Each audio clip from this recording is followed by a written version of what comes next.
a quiet town where everyone seemed to know each other, there lived a young man named Daniel. He was known for one thing: his kindness. Daniel was the type of person who never refused anyone. If someone needed help moving, he was there. If a colleague asked him to cover a shift, he agreed.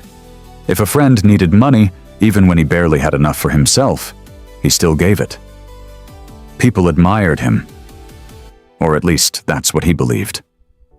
Deep down, Daniel thought his value came from being useful to others. He believed that saying yes made him a good person. He believed that refusing people would make them dislike him, maybe even abandon him. So he never said no. Not once. At first, Daniel's life seemed fine. He had a job at a small company working as an assistant manager. It wasn't his dream job, but it paid the bills. His boss often praised him for his dedication. "Daniel," his boss would say, "you're the most reliable person here." Daniel would smile, feeling proud. But what his boss didn't see, or perhaps chose not to see, was how much Daniel was struggling behind the scenes. Because every time someone asked Daniel for help, he said yes. And every yes came at a cost. The weight of too many yeses. One Monday morning, Daniel arrived at work already exhausted. He had stayed up late the night before helping a friend prepare for a presentation. He barely slept. As he walked into the office, his co-worker Sarah approached him. "Hey Daniel, can you help me finish this report? I'm really behind." Daniel hesitated for a moment. He had his own tasks to complete, and a deadline was approaching. But then came the familiar feeling, the fear of disappointing someone. "Sure," he said with a forced smile. Hours passed. Daniel worked on Sarah's report, pushing his own tasks aside. By the end of the day, Sarah thanked him and left early. Daniel stayed behind, alone, trying to finish his own work. This became a pattern. Every day, someone needed something.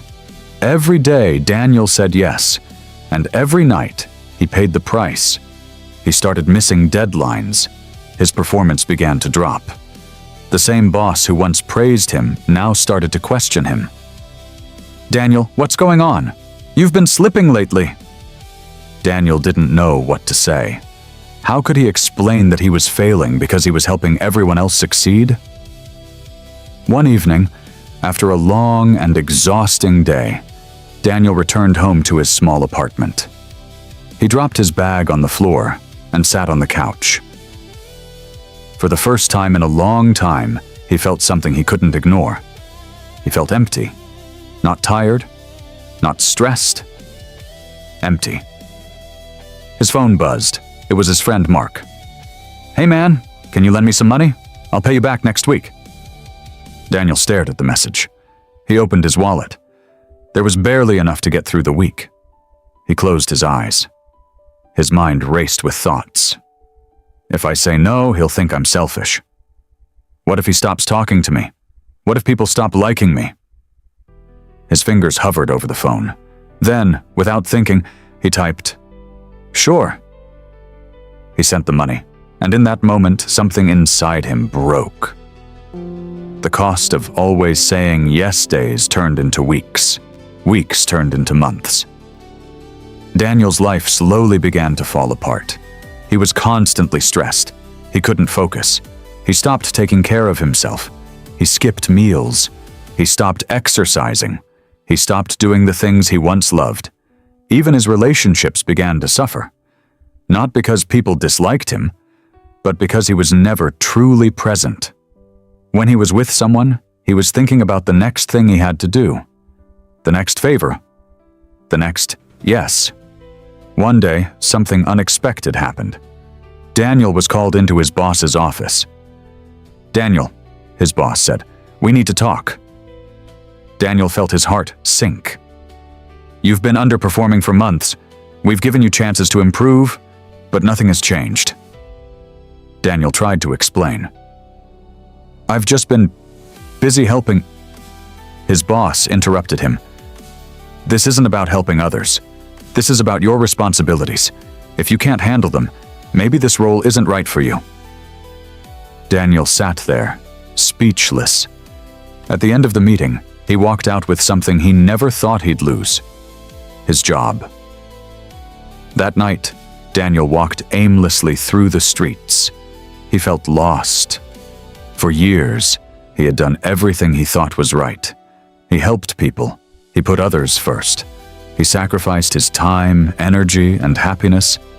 And yet, here he was, alone, jobless, exhausted. He sat on a bench and stared at the ground. An older man sitting nearby noticed him. "You look like you're carrying the weight of the world," the man said gently. Daniel let out a small, bitter laugh. "Feels like it." The man nodded. "Want to talk about it?" At first, Daniel hesitated, but something about the man's calm presence made him feel safe. So he spoke. He told him everything. How he always said yes. How he was afraid of disappointing people. How he believed that being helpful made him valuable. When he finished, the man was quiet for a moment. Then he said something that would change Daniel's life. The lesson. "Let me ask you something," the man said. Daniel nodded. "When you say yes to everyone else, what are you saying no to?" Daniel frowned. "I don't understand." The man smiled. "You're saying no to your time, your energy, your peace, your dreams." Daniel sat there, stunned. He had never thought about it that way. The man continued. "Saying yes isn't always kindness. Sometimes it's fear." Daniel felt a lump in his throat. Fear of rejection, fear of being disliked, fear of not being enough. Every word hit Daniel like a truth he had been avoiding for years. "But here's the truth," the man said. "People don't respect someone who has no boundaries. They use them." Daniel looked down. Because deep inside, he knew it was true. The power of no. Learning to say no, the man continued, isn't about being selfish. It's about being honest. Daniel listened carefully. When you say no, you're not rejecting people. You're protecting yourself. The words felt strange, but also freeing. For the first time, the man said, choose yourself. The first. No, so the next morning, Daniel woke up with a new feeling. Not confidence, not strength, but awareness. He realized something had to change. Later that day, his phone rang.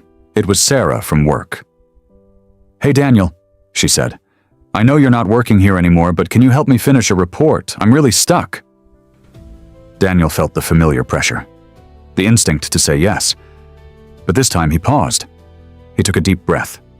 And for the first time in his life, he said, "I'm sorry, I can't."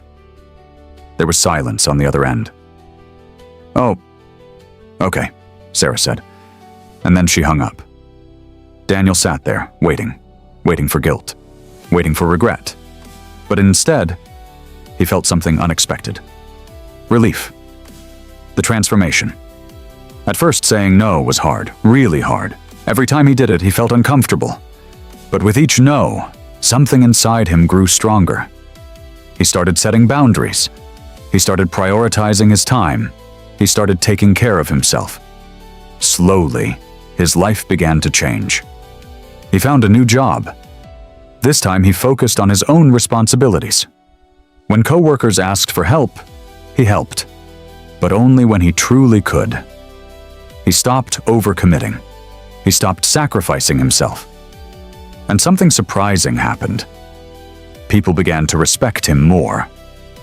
The truth about respect. Daniel realized something important. Respect doesn't come from saying yes to everything.